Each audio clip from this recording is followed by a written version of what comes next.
का स्वागत है आपके YouTube channel GR study up में। दोस्तों, कल हमने शुरू किया था राजस्थान का इतिहास, जिसमें हमारी प्राचीन सभ्यता चल रही थी। आप हमारे YouTube के साथ बने रहे। मैं आपको पूर्ण रूप से विश्वास दिलाता हूं कि जो राजस्थान पुलिस और रिट और पटवार जैसी वैकेंसी में आपका राजस्थान के इतिहास में से एक भी क्वेश्चन जो मैं यहाँ पर प्लेटफॉर्म इस बोर्ड पर करवा रहा हूँ, उसमें से एक भी क्वेश्चन आपका बाहर नहीं जाएगा, ये मेरी गारंटी है। आप बने रहे वीडियो के अंत से अंत तक। शुरू करते हैं हम राजस्थान का इतिहास में जो हमारी प्राचीन सभ्यता है। प्राचीन सभ्यता में कल हमारा चल रहा था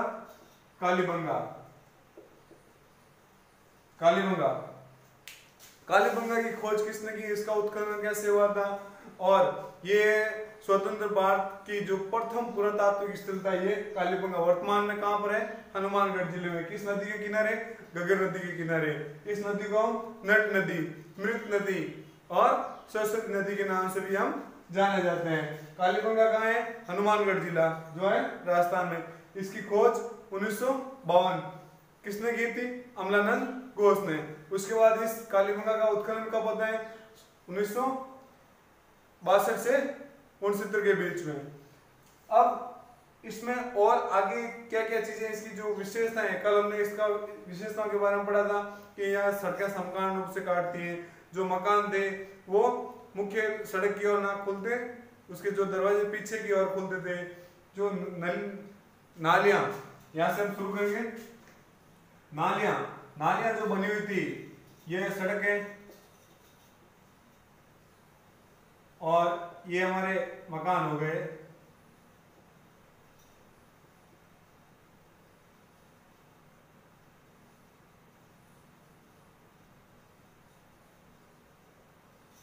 ये हमारे मकान हो गए, ठीक है। अब ये जो सड़कें समकोण में काटती हैं और ये जो नालियां हैं, ये नालियां कास्ट की नालियां, यानी लकड़ी की मिलती है। और ये जो मकान थे ये पहले आरंभिक काल में कच्ची ईंटों से बने होते, फिर पक्की ईंटों के अवशेष हमें मिलते हैं। तो आपको पूछ लिया जाएगा कि कच्ची और पक्की ईंटों से निर्मित भवन कहां पर मिले हैं? तो कालीबंगा में। अब इसमें आगे बढ़ेंगे। यहां पर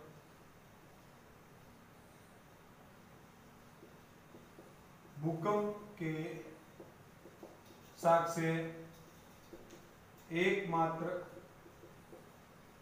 सभ्यता में मिले, यानी भूकंप के साक्ष्य मिले हैं। भूकंप के साक्ष्य कैसे? ये जो मकान है, इन मकान की जो दीवारें हैं उसमें ऐसे दरारें मिलती हैं। तो दरारें इस आधार पर हम कह सकते हैं यहाँ पर भूकंप भी आया हुआ था।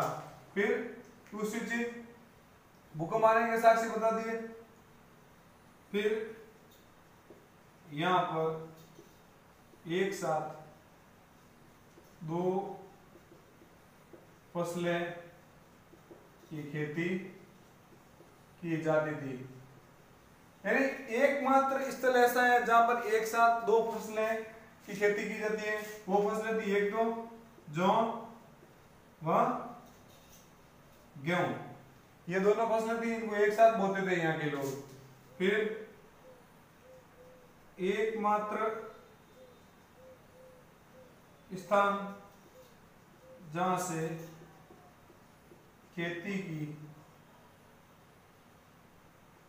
खेती के साक्ष्य मिलते हैं, यानी विश्व की एकमात्र सभ्यता है जहां पर खेती के प्रमाण हमें मिलते हैं। और उसी के साथ साथ हमें एक साथ दो फसल की जानकारी मिलती है। वो कौन सी? जौ और गेहूं। भूकंप के साथ से हमें कालीबंगा से मिलते हैं, क्योंकि यहाँ जो इनकी दीवारें थी, उनकी दीवारों में इस प्रकार से दरारें उत्पन्न थी। इस आधार पर हम कह सकते हैं कि कालीबंगा में भूकंप भी आया था। अब आगे बढ़ेंगे, एक बार इसका आप स्क्रीनशॉट ले लें। इस सभ्यता को दीनहीन सभ्यता, जैसे ये जो ईंटों से निर्मित है, कच्ची व पक्की ईंटों से निर्मित भवन, तो इस सभ्यता को क्या कहते हैं, वेरी इंपॉर्टेंट लिखना, वेरी इंपॉर्टेंट, इस सभ्यता को दीनहीन सभ्यता भी कहते हैं। यदि इस सभ्यता को दीनहीन सभ्यता कहते हैं, क्यों? क्योंकि यहाँ पर आरंभिक अवस्था में जो मकान के अवशेष मिले वो कच्ची ईंटों के मिले और बाद में पक्की ईंटों के। कल मैंने बताया था ईंटों का क्या प्रमाण था, 30 × 15 × 7.5। ये ईंटे का माप था। आपको कई बार क्वेश्चन एग्जाम में पूछे गए हैं कि इन जो कालीबंगा सभ्यता में ईंटों प्रयोग में ली गई उन ईंटों का जो माप था वो क्या है, तो आपको बताना 30 × 15 × 7.5। आरंभिक अवस्था में कच्ची ईंटें मिली है एकमात्र, और उसके बाद पक्की ईंटों के अवशेष मिलते हैं। इस आधार पर हम कह सकते हैं इस सभ्यता को दीनहीन सभ्यता, यानी शुरुआत में ये सभ्यता तो दीन, उसके बाद हीन, इस आधार पर हम कह सकते हैं इस सभ्यता को दीनहीन सभ्यता कहते हैं। स्क्रीनशॉट ले लें फिर आगे बढ़ते हैं।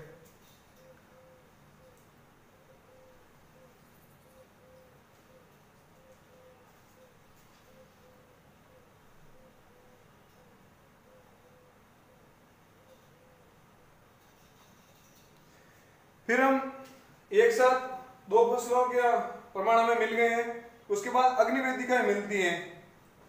यहां से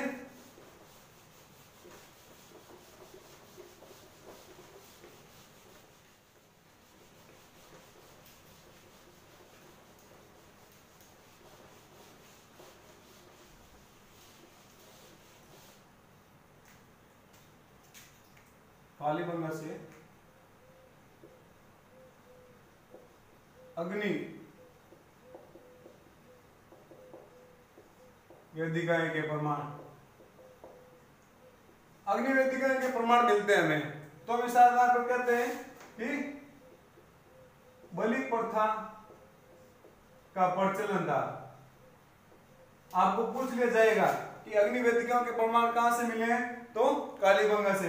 तो हम इस आधार पर कह सकते हैं कि यहां पर बलि प्रथा का प्रचलन था।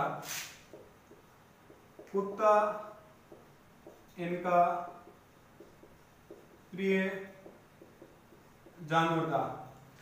कालीबंगा सभ्यता की जो मुख्य विशेषता उसमें एक ही बात भी आती है कि इनका जो सबसे प्रिय पशु था वो कुत्ता था।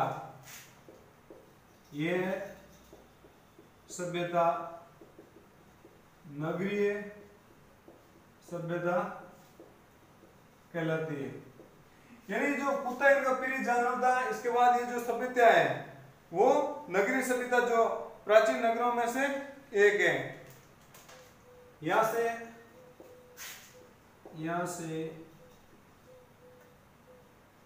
देवी देवताओं की पूजा, चित्र या मंदिर के प्रमाण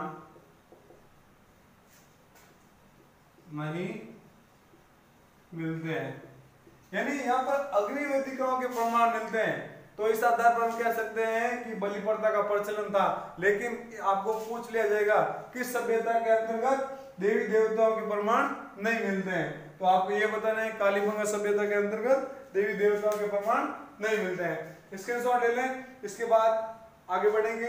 इनका जो समाधि प्रथा है, यानी आदमी की मृत्यु होने के बाद जो उनका अंतिम संस्कार किया जाता था वो किस आधार पर किया जाता है उस पर हम वर्णन करेंगे। स्क्रीनशॉट ले लें आप इसका।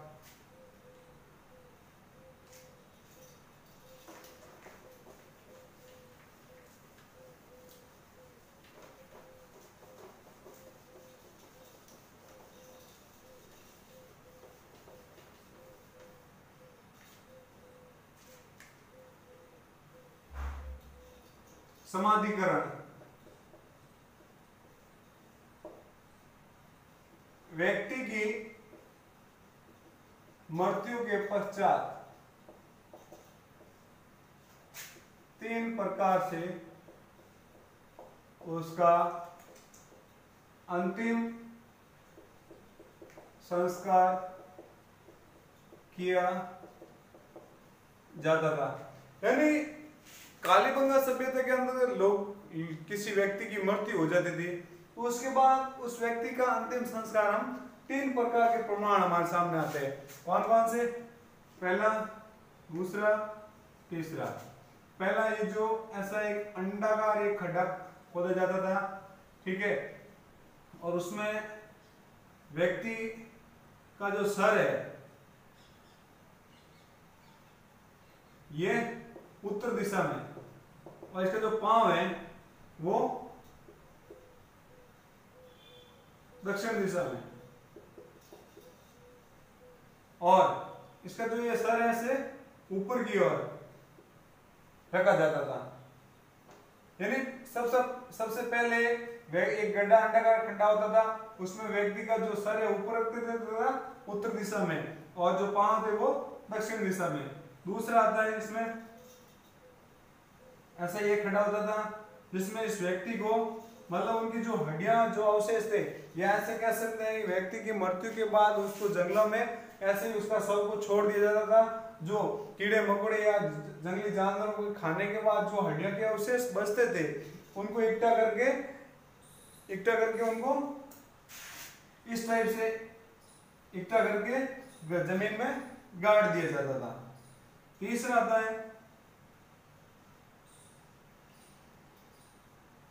पहला हो गया दक्षिण दिशा में इसके पांव रखते थे और उत्तर दिशा में इसके क्या रखते थे? सर। और सर जो था वो ऊपर था, इसको हम अंडाकार समाधि भी कहते हैं। दूसरा था, इसमें व्यक्ति के जो हड्डियों के अवशेष या व्यक्ति के टुकड़े टुकड़े करके एक बर्तन में डालकर उसको गाड़ दिया जाता था। अब तीसरा है कि उस व्यक्ति के जो अंतिम संस्कार किया जाता था उसके साथ साथ कुछ आभूषण के अवशेष भी मिले हैं।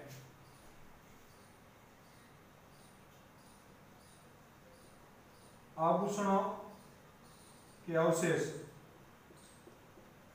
मिले और साथ ही साथ इनका जो प्रिय जानवर था वो था कुत्ता, तो कुत्ते की हड्डियां भी मिली है। तो हम इस आधार पर कह सकते हैं कि जो कुत्ते की हड्डियां मिलती हैं वो इन अलग अलग प्रकार के तीन प्रकार के शवदान किए जाते थे। पहला में आदमी मर जाता था, उसकी उत्तर दिशा में सर रखते थे, दक्षिण दिशा में पांव रखते थे। दूसरे प्रकार में एक बर्तन या उसमें जो व्यक्ति की हड्डियों के जो अवशेष थे या तो टुकड़े टुकड़े करके डाल देते थे या फिर पहले जंगल में छोड़ देते थे सबको, जो जंगली जानवरों खाने के बाद उनकी हड्डियों को इकट्ठा करके इस बर्तन में डाल के इनका समाधि या इनका अंतिम संस्कार किया जाता। तीसरा में आता है कि व्यक्ति के साथ साथ उसके साथ साथ आभूषणों के भी अवशेष मिलते हैं और कुत्ते की हड्डियों के अवशेष भी हमें प्राप्त होते हैं। तो इस प्रकार से कालीबंगा सभ्यता का जो समाधिकरण है वो हमें तीन प्रकार से मिलता है। स्क्रीनशॉट ले लें, फिर आगे बढ़ते हैं।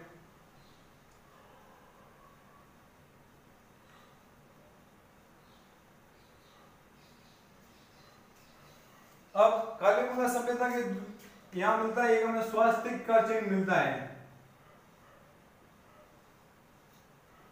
ये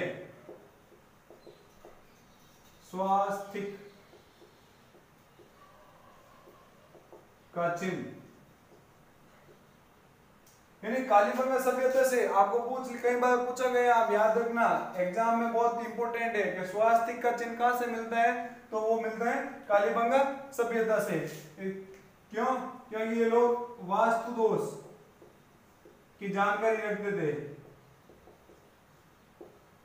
तो क्वेश्चन ऐसा भी पूछ सकते हैं कि वास्तु दोष की जानकारी किस सभ्यता के लोग रखते थे, तो आपको बताना है कालीबंगा सभ्यता की। स्क्रीनशॉट ले ले, फिर इसका आगे बढ़ेंगे।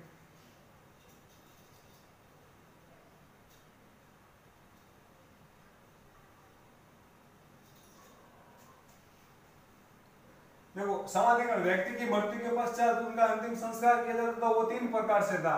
पहला था अंडाकार समाधि होती थी, उसमें व्यक्ति को सुला दिया जाता था जिसका सर उत्तर दिशा में होता था और पांव दक्षिण दिशा में। दूसरे प्रकार में व्यक्ति की मृत्यु के पश्चात उसके जो अवशेष थे या हड्डियां थी उनको एक बर्तन में डालकर गड्ढा खोदकर उसमें दफना दिया जाता था।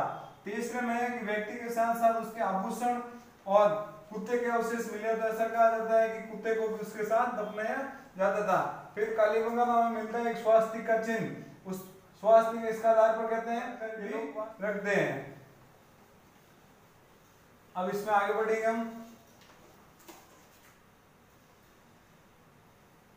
कि कालीबंगा सभ्यता और मेसोपोटामिया। कालीबंगा सभ्यता व मेसोपोटामिया,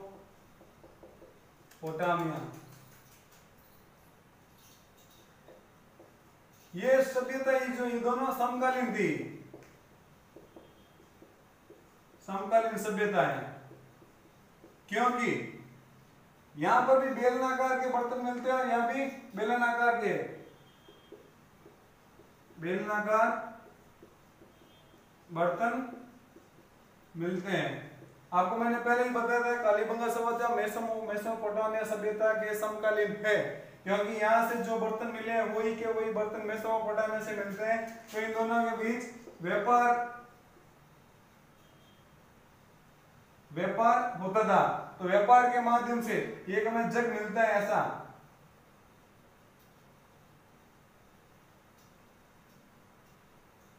बिना हत्थे का, जो बेलनाकार की होता है, उस आधार पर हम कह सकते हैं कि जो ये सभ्यता है मेसोपोटामिया और कालीबंगा ये आपस में समकालीन सभ्यता है। फिर उसके बाद एक कालीबंगा से और क्या मिलता है, एक कपाल मिलता है हमें, और उस कपाल में ये 6 छेद है, 6 छेद। तो ये लोग शल्य चिकित्सा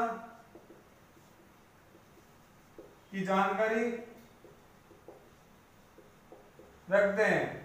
यानी कालीबंगा सभ्यता के लोग एक कपाल या खोपड़ी मिलती है, उसमें 6 छेद मिलते हैं हमें। तो इस आधार पर हम कह सकते हैं कि यहाँ के लोग शल्य चिकित्सा के बारे में जानकारी रखते हैं। और फिर इसमें एक मुद्रा मिलती है, एक मुद्रा। इस मुद्रा में या तो एक स्त्री का चित्र और दूसरा चिता, दूसरी तरफ पहले साइड स्त्री का चित्र आता है, दूसरी तरफ चिता,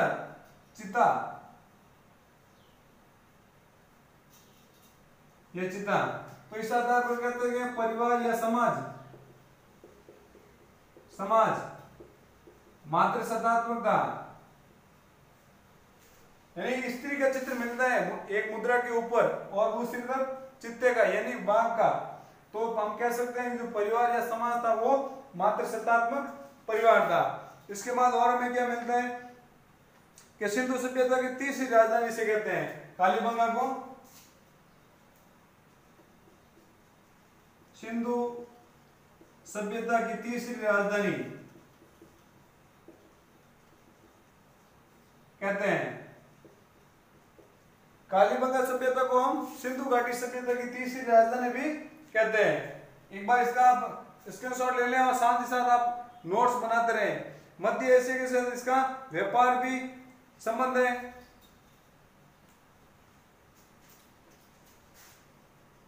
मध्य एशिया तक इनका व्यापारिक संबंध भी रहा है, क्योंकि उस समय समकालीन सभ्यता थी मेसोपोटामिया। तो यहाँ से भी बर्तन मिलते हैं, सेम वैसे के वैसे वहां से भी बर्तन मिलते हैं। और यहाँ पर जो फर्श पर अलंकृत ईंटों का उदाहरण है, फर्श पर अलंकृत ईंटों का प्रयोग किया गया है, जो इस सभ्यता की महत्वपूर्ण विशेषता है। इस प्रकार से हमारी कालीबंगा सभ्यता आज पूरी होती है। यानी कालीबंगा सभ्यता किसके समकालीन थी? मेसोपोटामिया के। क्यों थी? क्योंकि यहाँ से भी बेलनाकार बर्तन मिलते हैं और यहाँ से भी बेलनाकार बर्तन मिलते हैं। तो इस आधार पर कह सकते हैं कि इनका जो व्यापारिक मार्ग था या व्यापारिक केंद्र या क्षेत्र तो वो मध्य एशिया तक था। सिंधु घाटी सभ्यता को सिंधु घाटी सभ्यता की तीसरी राजधानी हम किसे कहते हैं? कालीबंगा को। यहाँ के लोगों की जो शल्य चिकित्सा की जानकारी थी, क्योंकि एक खोपड़ी मिलती है या कपाल, उसे हम कपाल कहते हैं, जिसके अंतर्गत 6 छेद होते हैं। तो इस आधार पर कह सकते हैं ये लोग शल्य चिकित्सा की जानकारी भी रखते हैं। फिर आती है एक मुद्रा मिलती है हमें, मुद्रा के एक तरफ स्त्री का चित्र आता है तो दूसरी तरफ चित्ता यानी बाघ का चित्र आता है। तो इस आधार पर हम कह सकते हैं कि जो परिवार था या जो समाज था वो मात्र शब्दात्मक था। स्क्रीनशॉट ले लें, फिर हम आगे बढ़ेंगे आहार सभ्यता के अंदर।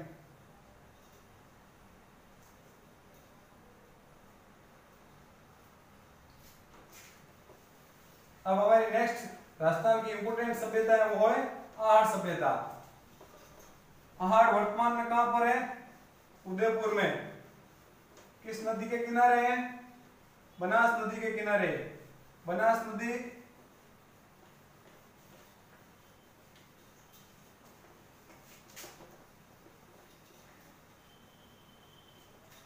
आहार सभ्यता।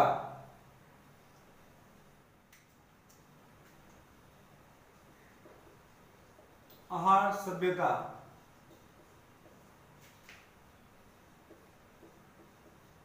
आहार उदयपुर यानी आहार कहां पर है? उदयपुर में। आयड़ नदी, आयड़ नदी के किनारे है। इस नदी को हम दूसरा नाम क्या दे सकते हैं? इस नदी का दूसरा नाम है बेड़च नदी। बेड़च नदी। इसी ये जो बेड़च नदी है ये बनास नदी की सहायक नदी है। तो ये भी कह सकते हैं कि बनास नदी के किनारे पर आर्य सभ्यता का विकास हुआ है। आपको याद रखना, आर्य पूछ लिया जाए कहां पर है? उदयपुर में। किस नदी के किनारे? आयड़ नदी के किनारे। इस नदी को हम बेड़च नदी कहते हैं। बेड़च नदी किसकी सहायक नदी है? बनास नदी की सहायक नदी है। ठीक है। अब इसमें नेक्स्ट इंपोर्टेंट यह सभ्यता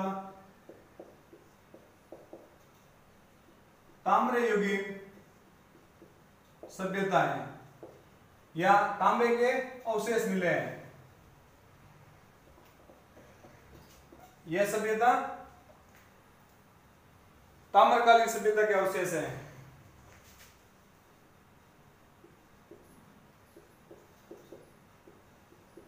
ताम्रकालीन सभ्यता के अवशेष हैं। यह लोह युगीन सभ्यता के भी अवशेष मिलते हैं। सभ्यता के अवशेष मिलते हैं। तो हमें सीधा सीधा याद रखना है। आपको शुरुआत में इस आहार सभ्यता के बारे में पूछ लिया जाएगा तो आहार कहां पर है? उदयपुर में। कहां है? उदयपुर में। आयड़ नदी के किनारे है। इस आयड़ नदी को बेड़च नदी किसके किनारे है? बनास नदी के सहायक नदी है। तो इस आधार पर हम कह सकते हैं कि बनास नदी के किनारे भी आहार सभ्यता का विकास हुआ है। ये ताम्रकालीन सभ्यता के अवशेष हैं। यहाँ से जो ज्यादातर मिला है वो तांबे के वस्तु मिलती है, तांबे के औजार मिलते हैं, तांबे के अस्त्र शस्त्र मिलते हैं। तो इस आधार पर ये ताम्रकालीन सभ्यता कहते हैं। इसी के साथ ये लोह युगीन भी सभ्यता, क्योंकि तांबे के साथ साथ लोहे का भी आविष्कार यहाँ पर हो चुका है। अब हम बात करेंगे इस आर्य सभ्यता के प्राचीन नाम। प्राचीन नाम। इस आर्य सभ्यता के प्राचीन नाम क्या क्या है? तो आर्य सभ्यता के प्राचीन नाम हमें मिलते हैं ताम्रवती नगरी, पहला है ताम्रवती नगरी, दूसरा है अगाटपुर, तीसरा है अगाट दुर्ग। ताम्रवती नगरी इसलिए कहते हैं कि यहाँ से जो अधिकांश तांबा यहाँ से मिलता है।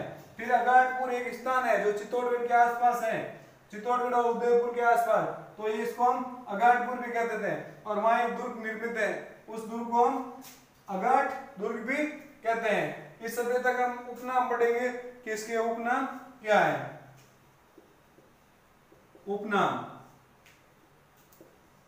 उपनाम में आता है बनास संस्कृति और मर्तकों की टीला।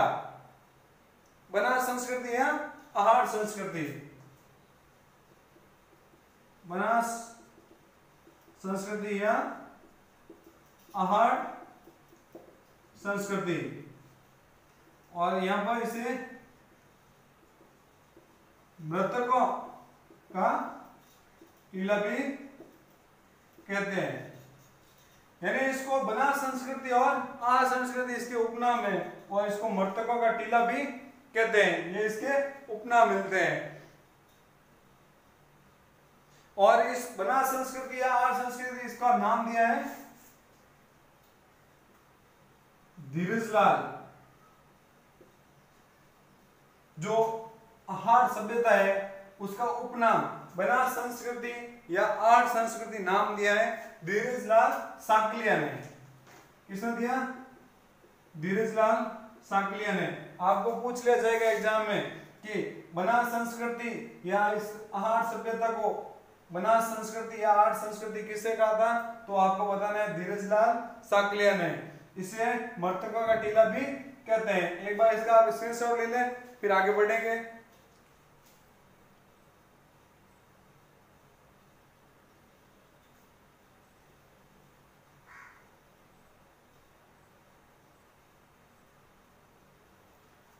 फिर इसमें आते हैं इसके उत्खननकर्ता। उत्खननकर्ता में 4 व्यक्ति इंपोर्टेंट आते हैं।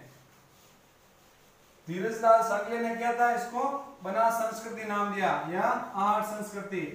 इसके प्राय आहार सभ्यता के प्राचीन नाम क्या है? ताम्रवती नगरी, अगाटपुर या अगाट दुर्ग। आहार सभ्यता कहां पर है? आहार। आहार कहां है? उदयपुर। आयड़ नदी के किनारे।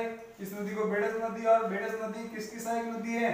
बनास नदी की। यह ताम्रकालीन सभ्यता के अवशेष यहाँ से हमें मिलते हैं। सभ्यता के अवशेष हमें मिलते हैं। अब बात करते हैं आगे इसके उत्खनन करता कि इस सभ्यता के कौन कौन उत्खनन करता हमारे सामने आए।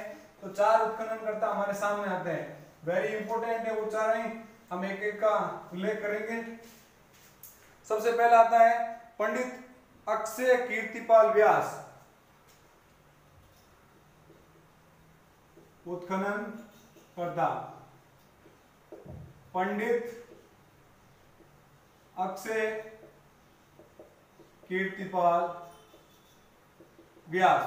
यानी सबसे पहले आता है पंडित अक्षय कीर्ति व्यास, सॉरी कीर्ति व्यास। दूसरा व्यक्ति आता है वो है रतन चंद्र अग्रवाल। रतन चंद्र अग्रवाल। फिर इसमें तीसरा व्यक्ति और आता है वो है वीएन मिश्रा एवं सांकलिया। वीएन मिश्रा एवं सांकलिया। सबसे पहले आता है पंडित अक्षय कीर्ति व्यास। पंडित अक्षय कीर्ति व्यास ये कहते हैं 1853 में सर्वप्रथम आर्ट सभ्यता का उत्खनन कराने का श्रेय कब आता है? 1853 में सर्वप्रथम आहार सभ्यता का उत्खनन करने का श्रेय किसको जाता है? पंडित अक्षय कीर्ति व्यास को। कब आता है? 1853। आप इसको याद रखना, बहुत ही इंपोर्टेंट है। कब आता है ये? 1853। फिर बात करते हैं रतन चंद्र अग्रवाल। ये जो दूल्हाकोट है वहां पर एक स्थान है टीला, वहां पर सर्वप्रथम व्यापक उत्खनन करवाते हैं 1854 में। 1954 में दूल्हाकोट नामक टीले का सर्वप्रथम उत्खनन करवाता है। यानी इस दूल्हेकोट नामक टीले का सर्वप्रथम उत्खनन यही करवाते हैं। फिर आगे आते हैं वीएन मिश्रा। तो ये उत्खनन करते हैं सन 1961 में और 1962 में। 1961 से 1962 में इसका उत्खनन किया जाता है। यानी सबसे पहले इस आहार सभ्यता का उत्खनन करने के लिए पंडित अक्षय कीर्ति व्यास आता है। फिर आता है जो 1853 में इस पर उत्खनन करवाता है। फिर आता है रतन चंद्र अग्रवाल जो 1953 में 1953 धुलाकोट नामक स्थान पर ये उत्खनन करवाते हैं, एक टीला है उसका उत्खनन करते हैं। फिर आता है वीएन मिश्र एवं सांकलिया जो 1961-62 में इसका उत्खनन किया जाता है। फिर आता है राजस्थान सरकार द्वारा उत्खनन के लिए उत्खनन हेतु नियुक्त किए गए व्यक्ति, यानी चौथे इसका पार्ट है। इसमें राजस्थान सरकार द्वारा नियुक्त करते हैं वो है विजय कुमार एवं पीसी चक्रवर्ती, विजय कुमार एवं पीसी चक्रवर्ती। इन दोनों को राजस्थान सरकार के द्वारा नियुक्त किया जाता है इसका उत्खनन करने के लिए। तो आपको उत्खननकर्ता में 4 बातें विशेष रूप से याद रखनी है। सर्वप्रथम पंडित अक्षय कीर्ति व्यास आते हैं जो 1853 में आते हैं और इस पर उत्खनन करने का सर्वप्रथम श्रेय इसको जाता है। फिर आता है रामचंद्र अग्रवाल जो 1953 में धुलाकोट नामक एक टीला है उसका उत्खनन करते हैं। फिर आता है वीएन मिश्रा एवं सांकलिया जो 1961-62 में इनका उत्खनन आर्य सभ्यता का उत्खनन किया जाता है।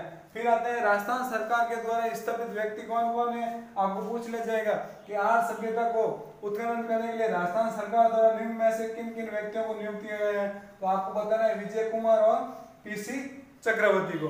स्क्रीनशॉट ले लें आप इसका, फिर आगे बढ़ते हैं।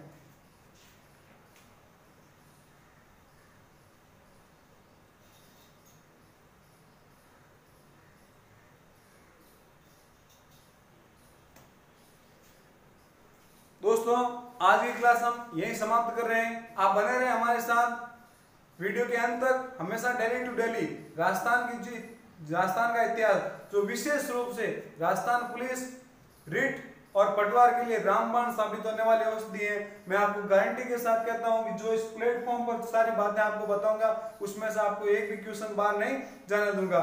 आपको अपने आगामी परीक्षाओं के लिए ऑल द बेस्ट। वीडियो आपको पसंद आए तो इसको ज्यादा से ज्यादा शेयर करना, लाइक करना, कमेंट्स करना और हमारे चैनल GR स्टडी पर आप अपना प्यार और सहयोग इसी रूप से बना रहे। सब्सक्राइबर कीजिए हमारे चैनल को, साथ ही बेल आइकन का बटन दबाएं ताकि आपको हमारे वीडियो सबसे पहले मिले।